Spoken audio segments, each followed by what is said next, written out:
Good evening, everybody. Welcome back to the bedroom. I am here to make another video, and this one is going to be a little bit random in topic, but it all kind of ties together at the end.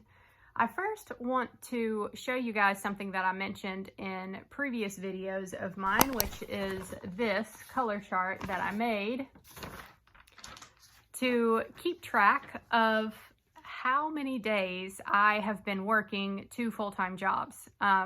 So I'll talk about that first, and then I'll talk about how I have kind of readjusted my goal for the length of time that I'm going to work these 2 jobs, which I've kind of mentioned that in some previous videos before, but after showing you guys the color chart, I think you'll see why I'm readjusting my goal the way that I am. And then lastly, I just want to discuss a different option that I thought of that I have that may change how fire looks for me yet again. So yeah, without further ado, let's just hop into my color chart first.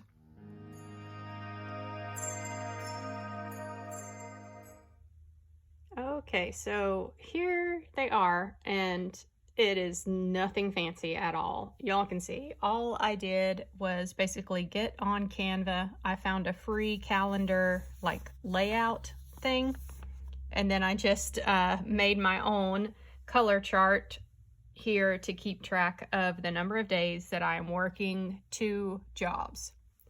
So when I first set this up, I had a goal to do this for 2 years, right? And y'all know that I have mentioned in several recent videos that I'm not sure if I will actually be able to hit that. But yeah, we'll talk about that more in a minute. So originally, because my start date was June 24th of 2024, I had a goal to make it 2 years, which would have been June 24th, 2026. So y'all can see here, here's the start of 2025. And then we go through 12 months in 2025. We get to 2026. My original goal date was June 24th, 2026. So far, I'm actually filming this on a Monday, so I need to write in 52 for today. I haven't done that yet.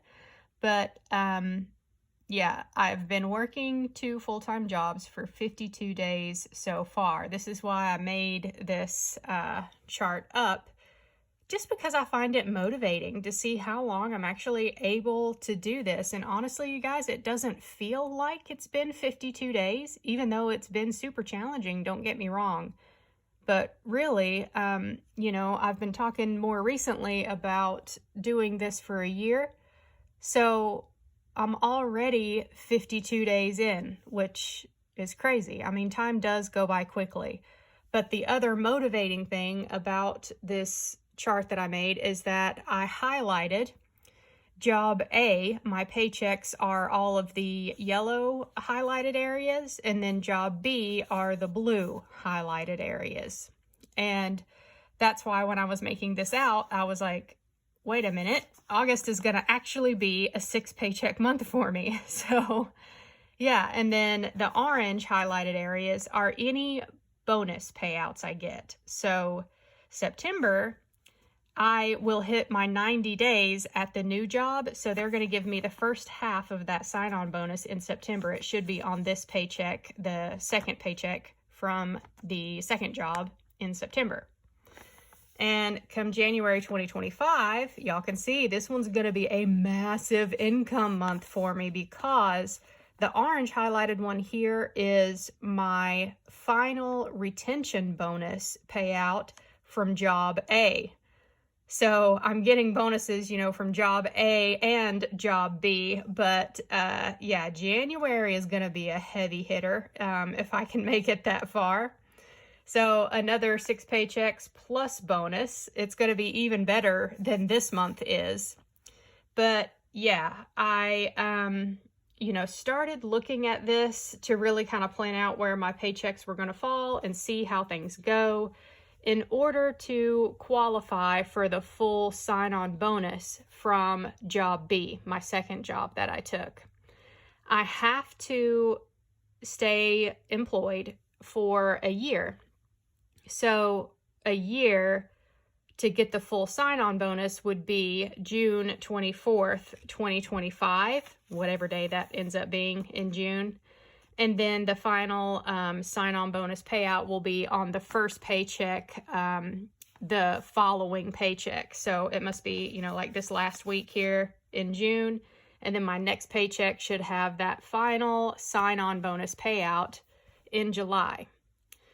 So I wanted to at least stay to get that full sign-on bonus payout. But y'all can see here, looking again, if I could keep going just a little bit farther, this is actually going to be very similar to January 2025, where I have 6 paychecks, technically 5, because this is August 1st and 2nd here.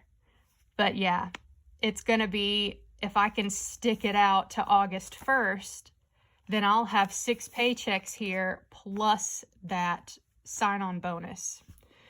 So, even if I don't go the full 2 years working 2 jobs, if I can at least do basically 13 months here, then that's going to really help a lot. So that brings me to the discussion around changing this goal for the 2 jobs and how that's going to change what FIRE looks like for me.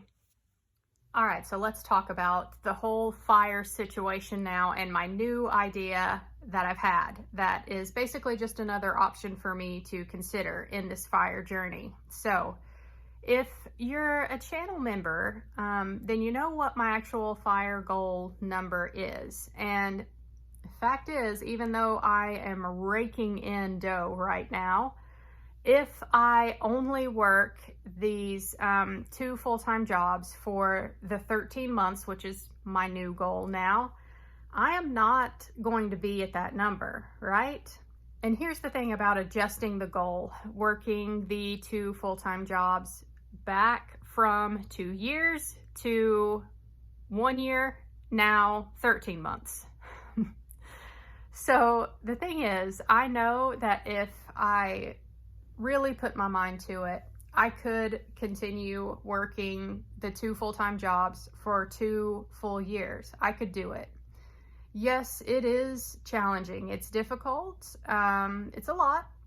But y'all, if you really put your mind to something and you feel like there is something that you have to do, you will find a way to do it. You are capable of so much more than what you think you are when it really comes down to it. Trust me. So yes, I could keep going for 2 years, and there's a lot of things when it comes to me declaring FIRE that's going to be out of my control, right? I can't control how the market is doing, you know, a year from now when my 13 months is up working these 2 jobs. So, you know, maybe it'll just be an absolutely no, I can't stop now because markets are really down, or whatever else is going on that's out of my control. But assuming that things are pretty status quo, I'm adjusting it down to the 13 months, even though I could keep going.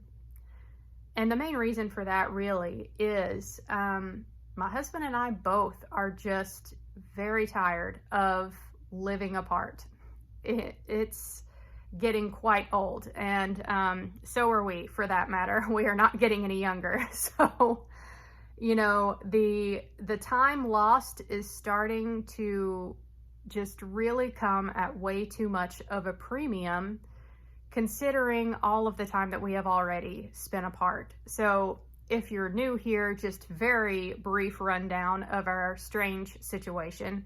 My husband is Swedish, and we met online in October of 2020 is when we first started talking, and that was right smack in the middle of when COVID first really got started and travel bans were in effect. You know, I was still working my old job, 3rd shift that I have, and we just chatted back and forth online, but we really hit it off felt like this was a thing, so we decided to wait out COVID. And the whole time we were talking, we thought, okay, you know, a few more weeks of this and the travel bans will be lifted and it'll be fine, and we can travel to meet each other. 10 months later, we finally got to meet each other. I actually traveled to Sweden to meet him for the first time, and you know, 10 months of talking back and forth, we really hit it off well. We knew it was a thing and we wanted to try to make it work. And we ended up getting married in January of 2023 at the Ice Hotel in Sweden. The plan after COVID and everything let up was for us to, you know, get married, and then we would start the immigration process for Christopher, my husband, to come here to the US, and we would just live here together until I got to fire, and then we would move back to Sweden, most likely. That was the plan. And once we actually got down to starting that process with Christopher, we really started looking into all of the financial implications that it would be for us if he moved here and then we moved back to Sweden later. And very long story short, financially, it just made 0 sense for him to immigrate here if in the long run we were going to be in Sweden long term after I get to fire. So plans changed again, and once again we are, you know, still living apart while I'm pursuing fire. And it's just really hard to keep doing that. Now, we are both committed, obviously. Like, it's not changing anything about us. We're just getting very tired of being apart. And if you are very new here, I do ultrasound for a living. So I do get comments occasionally like, why don't you just go work in Sweden? One, I can't speak the language fluently yet. I'm working on it. I'm afraid even when I feel like I can understand the language and I can speak it, I'm more afraid that people will not understand me with my southern, like, cornbread banjo accent here trying to speak Swedish. Can you all imagine? So yeah, I'm more concerned about that end of it versus me being able to understand other Swedes, but much less to work in a healthcare type situation where you really do need to have understanding. I don't speak the language, and nor will I be fluent anytime soon, fluent enough that I feel like I would be comfortable doing ultrasound in Sweden, even if I could. And from what we have found digging into things about how ultrasound works over there, it's different than how it works here in the US. And basically providers that do ultrasound over there are sort of like doctor level providers, or at least say the equivalent of what like a nurse practitioner here would be. So these are like midwives who are doing ultrasounds, or they're doctors who are doing ultrasounds. So there's not really just a singular ultrasound technologist role over there in Sweden. We did do some more heavier digging into this a while back, and apparently there are some places around Stockholm, the major cities, where there's a situation where there's like an outpatient imaging setting where someone might hire an ultrasound technologist to just do imaging, and they aren't doing like giving the reports, because, you know, here in the US, I am just an imager. I'm not allowed to diagnose you, but I have theories. So yeah, here in the US, we can't diagnose. So I just take the images. And even in those types of facilities where it's an outpatient imaging center and you go in for your ultrasound and leave, the people who work in those type of places are usually cross-trained in other modalities. They do more than just ultrasound. They also do X-ray and or CT or MRI, things like that. And I just do ultrasound. So there's those challenges for working in Sweden as an ultrasound technologist. And even if I got through all of those hurdles and was able to find a job over there, the pay is not as good from what we found. And the taxes are higher over there. Yes, you get more for the money. You have health care taken care of. There's a Swedish pension, when you work there. But I do make more money that I can control myself and bring home and invest doing my job here. And, considering that if I kept up the 2 full-time jobs long enough, I would get to fire pretty quickly here if I just stuck it out. But, I do think that after this 13-month goal here, we're probably just gonna call it good enough at that point, even though I will not be technically financially independent at that point. So that brings me to the new plan. Y'all can see that we have just been making it work for years now at this point. I mean, October of 2020, that was almost 4 years ago at this point. And we're just, we're ready to be together, even if I am not quite at my fire number. So, new goal is to keep sticking it out at the 2 jobs, hopefully for the 13 months. Again, I do have to caveat that, saying that I don't really know what's going to happen with job A, the job that I have had, when their new hospital opens in January. That is an unknown, but I'm just kind of ignoring that for right now. The plan is for me to just keep working these 2 full-time jobs for, until at least August 1st of 2025. As long as there is no major disaster going on at that point in the world and the markets are relatively stable, like they hopefully will be, I think I'm just going to call it done at that point, and we will begin the process of me getting my residence permit for Sweden. So that will mean several different things, actually. One, I will have to get the pets immigrated over there, and I think we'll probably do that before I come over, because honestly, if we try to do that all at one time, I can only imagine how stressful that would be. But yeah, at some point, we'll get the pets over there first.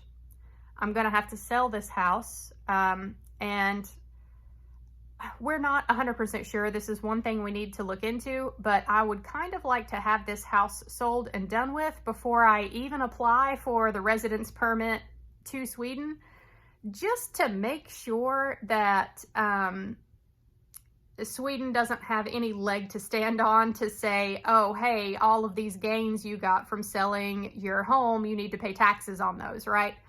So yeah, I think we'll probably get the pets over first. I will sell my house and find the cheapest, tiniest, little studio apartment that I can find around here to move into with very minimal stuff. We'll start my residence permit process. I really have no idea how long that is going to take. Depending how I feel after getting all of this done, I will either keep going with the 2 full-time jobs if that's possible and I feel okay. But if not, I am totally fine at that point backing off to 1 full-time job, because I will have gotten that full sign-on bonus from the 2nd job. I'm happy with that. That's a huge milestone to achieve. So I'm okay backing off to 1 job at that point, but I will leave myself open to just continue with both jobs as long as I feel okay. Because at this point, all the extra money that I can bring in is just more security for both of us, since I am not really going to be at my fire number, even with working these 2 jobs, come August of 2025. So after my residence permit gets approved, however long that takes, I really have no idea, I will go ahead and quit and move over to Sweden. So then we could actually be together. Oh my God.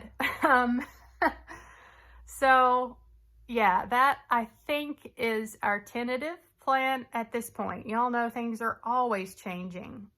Christopher and I both, we want simple lives, nothing really flashy or exciting. But the thing about both of us is that we do like a certain degree of security.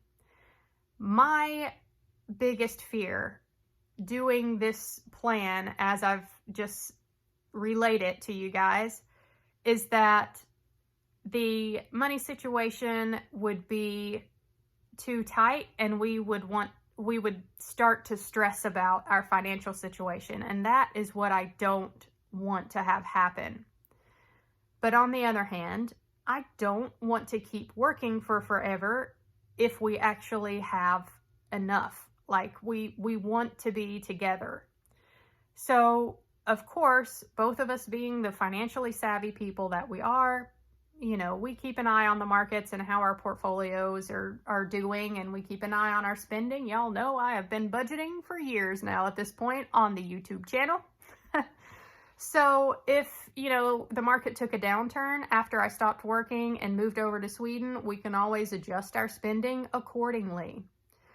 But a big reason that I feel like I'm actually okay with this new plan, even if it may not be the most ideal financial situation that I would be in, is this new idea that I had. And this is the new option that I was talking about for my FIRE journey. So if I'm not technically financially independent when I stop working, then I don't even know if there is a name for this in the FIRE community. If you have heard of anybody doing something like this, then let me know what it's called down below in the comment section. But I wouldn't technically be FIRE. However, I will quit working potentially for forever. But if things start getting really sketch and we feel like, okay, maybe we need some income here, it occurred to me that I have the option to come back to the US and take some travel assignments as an ultrasound technologist, potentially at the same places I work now. Y'all know, if you've been with me for a while on the channel, I had always kind of kept an eye out at some of these travel assignments that were nearby here to see if anything would work with my schedule that I had at my job that I've had for years, so that I could work that job and then in addition pick up a travel assignment and make traveler money doing a second job. Now, the problem with me being a traveler locally is that the largest hospital system in the area, and I believe also the system that I work for, but I don't actually know since I'm already full-time for them. Anyhow, most places around me have a rule that you cannot be hired as a traveler if you are 50 miles or closer to the facility where you're taking the assignment. So since I live here locally, that knocked out the vast majority of the travel assignments that I would see that actually fit with the schedule I already had. Now, sure, I could take some that were farther away, but that is a lot of driving for one, and two, it really wouldn't work with Rollo, my dog here. But if I am living in Sweden, I think that's going to be farther than 50 miles away from most of these places. So, you know, I do have the option to come back after I move to Sweden and maybe take some travel jobs if it's needed. So I can move over to Sweden and do all the things to maintain my ultrasound credentials, maintain my license while I'm over there. And if I feel like we need to at some point, then I can come back here and take a travel job. So things to consider about that though. One is if I took a travel job while I was living in Sweden and I came back here to take a travel assignment, the usual travel contract length is 13 weeks, which is fine, but I would need to, you know, rent a place to stay, during those 13 weeks, and I would need to most likely have a rental car while I was here working the travel job. So that would be kind of expensive. And then also when it comes to taxes for the income that I bring in, I'm really not quite sure how that would work, because I would be, obviously a resident of Sweden.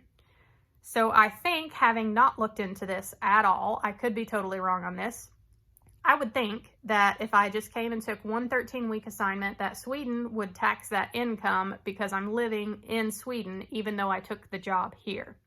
So Sweden would then tax that income, which would also be a higher amount than what the US would tax, I imagine. So that kind of sucks. That eats into a lot of what I would make if I did this idea. So then another thought occurred to me to avoid the Swedish taxes on this income, because Sweden and the US have a tax treaty between the countries, and you're not supposed to be double taxed on income from both countries. So a way to get around that I thought of is take two 13-week contracts back to back. That means that I will be spending a little over 6 months of my time in the US doing a travel contract for that amount of time. So if my understanding is correct about how the taxes work for Sweden, since for that year I would be spending the majority of the year here in the US, then Sweden would defer the taxes on the income that I bring in to the US, and the US would tax it. And that would be at a lower rate than what Sweden would, if I had to take a guess. So that could be a way to get around it. If you're a United States citizen, unfortunately, it doesn't matter where you live or how long you've been there, you must file taxes in the US every single year. 99.9% of all of the countries in the world, except for one other tiny country that has a dictatorship, works the opposite way. You pay taxes where you live. The US is basically the only country of consequence that does this to their citizens. So, freedom. Yeah. But anyhow, if I stay here for 2 travel assignments, then that would be 26 weeks out of the year. And that would mean I would spend most of that year here in the US, but I would be bringing in loads of traveler money, and then hopefully I could pay a little bit less taxes on that income if the US taxes it first, and then Sweden doesn't also tax it, which is what I think would happen. Again, I have not actually looked into what the exact rules would be about any of this, but that's just what I think would probably happen in theory. So y'all can see how that might be a good option for me. Traveler ultrasound technologists, I mean, I have spoken to many of them at both jobs at this point. They make about double what a normal ultrasound technologist does. But yeah, they have more expenses, so as they should. I am not begrudging them the extra income. I am finally making traveler money. It's just that I'm working 2 regular full-time jobs to do it. So it would be nice to be able to come back potentially as a traveler and make that kind of money and be done after 26 weeks, and then just be able to go back to Sweden. So it's a tempting option, and I really don't know what you call that in the FIRE movement. That's why I'm saying, if you know what that is called, let me know in the comment section down below. It's basically like declaring yourself FIRE, but you're not really FIRE. You're just taking a very long sabbatical, potentially forever, maybe FIRE if things go well in the stock market. Is that just lean FI with a little asterisk maybe that you might go back to work sometime? I don't know. So, yeah, but that's looking like that might be the plan. Now, mentally, for me, I don't really like the sound of it, honestly. I mean, yes, it would be a good, viable option for us, but really, mentally, when I quit work, I just I just want to be done, you guys. I don't want to have the thought hanging over my head that maybe I'll have to come back to work. But, you know, if push came to shove, I could do it. So it's something to keep in my back pocket as an option. It would provide us some additional security. And I mean security as in, even though I quit working and I'm not quite fire, if the market does well, I don't have to worry about it. But if in the case that it didn't, at least I do have an option to come back to work for a little while longer, earn a little bit of extra income, and actually still be able to be with Christopher for the majority of the time, right? I could come back and take a couple of assignments, but then just go back home. So, I mean, that's a thing that I think that I will probably keep as a backup option for my fire. And this is really just the nice thing about fire, you guys. It's almost a nice thing to the point of you end up spinning around in circles and doing nothing because you have so many options that decision fatigue really becomes a thing. So, because I mean, Christopher and I have racked our brains over and over and over to try to figure out how to get any of our previous plans to work, to try to figure out just how to get us together faster and still be okay financially, knowing that, you know, neither of us is going to have to go back to work again. And we're just not, there's just too many unknowns. We can't basically be sure of that, especially if I'm going to quit working these 2 jobs, you know, and potentially move over to Sweden pretty quickly in about a year's time from today. So yeah, that is the idea that we had. Let me know what you think down in the comment section below. Just for this part of the video here, I've already been rambling on for over 27 minutes. So I'm going to have a heck of a lengthy video here for you guys, which is weird because I didn't really even have a video topic. I don't even know what I'm going to call this video because it's basically just showing you my color chart and then sharing this idea with you guys. So yeah, we'll see how that ends up working out, but that's the idea that I've had as far as how my fire might change yet again and look in the future. I may potentially be done here relatively soon. Might move to Sweden pretty soon, but there is also a chance that I might not be done. Oh, and one thing I did forget to mention about this plan that I have. Say that I move to Sweden next September, quit work in September.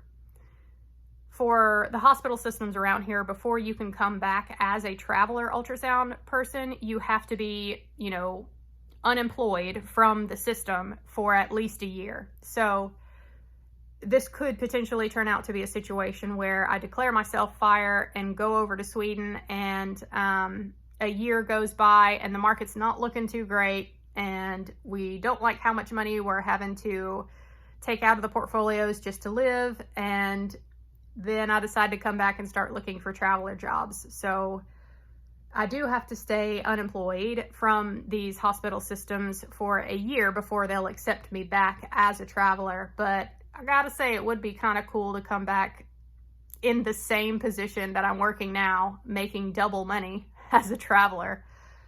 It's a possibility, but then again, I may quit my jobs and they get filled immediately, and there's no traveler spots that open up in the facilities where I'm working now. So you just never know. But no matter what happens, it is good to know that that's an option that I will leave open for myself. So yeah, that covers it for this one. I hope you guys have enjoyed watching. I'll catch you in my next video, y'all. Bye.